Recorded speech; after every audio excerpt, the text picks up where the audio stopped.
निर्मला अपने बेटे के पैरों में गिरकर बहुत गिड़गिड़ाई, लेकिन वरुण अपने फैसले से टस से मस न हुआ। उसे तो जैसे कुछ दिखाई ही नहीं दे रहा था। थोड़ी ही देर में गाड़ी आकर रुकी और वरुण गाड़ी में बैठकर चला गया।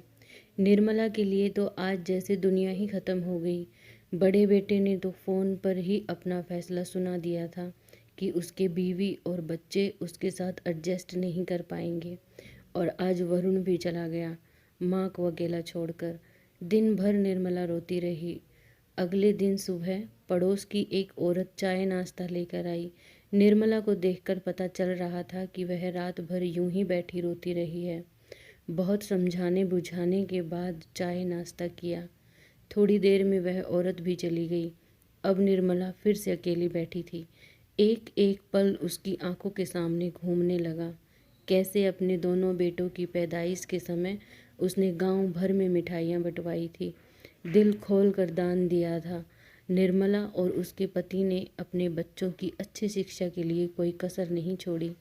अच्छे अच्छे स्कूल में दोनों को पढ़ाया। दोनों ही पढ़ाई में बहुत अच्छे थे, इसीलिए बड़ी बड़ी कंपनियों में जॉब मिल गया। दोनों ने लव मैरिज की। माँ बाप को ऐतराज़ था, लेकिन किसी भी तरह दोनों को मना लिया। निर्मला और उसके पति ने अपने बेटों की बात तो मान ली, लेकिन उनके भी कुछ अरमान थे बेटे बहुओं के लिए, जो अधूरे ही रह गए। समय बीता, दोनों बेटों के यहाँ बच्चे भी हो गए।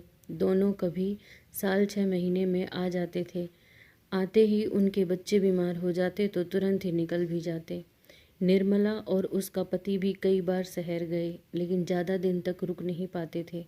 निर्मला ने अपने पति से कहकर घर में ही एसी और इन्वर्टर लगवाया था, ताकि बच्चे और बहुएं कुछ ज़्यादा दिन तक रुक सके।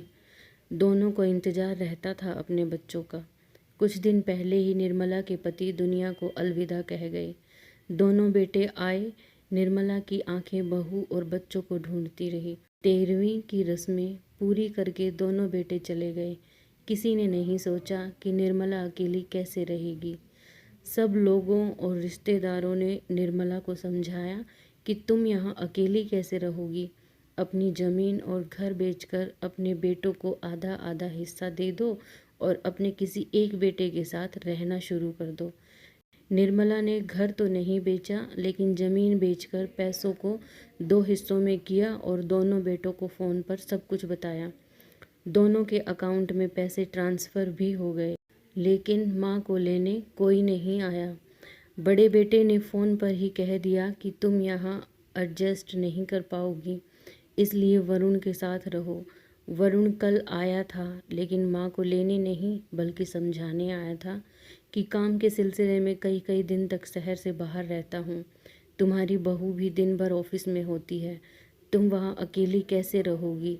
इससे अच्छा है कि तुम यहीं रहो। मैंने अच्छे वाले वृद्धाश्रम में बात कर ली है। जैसे ही उनका फ़ोन आएगा मैं आकर तुम्हें ले जाऊंगा। निर्मला ये सुनकर टूट गई। बार बार कह रही थी कि उसके साथ ऐसा ना करें, उसे ऐसे अकेला ना छोड़ें। वरुण पर इसका कोई असर नहीं हुआ और वह चला गया।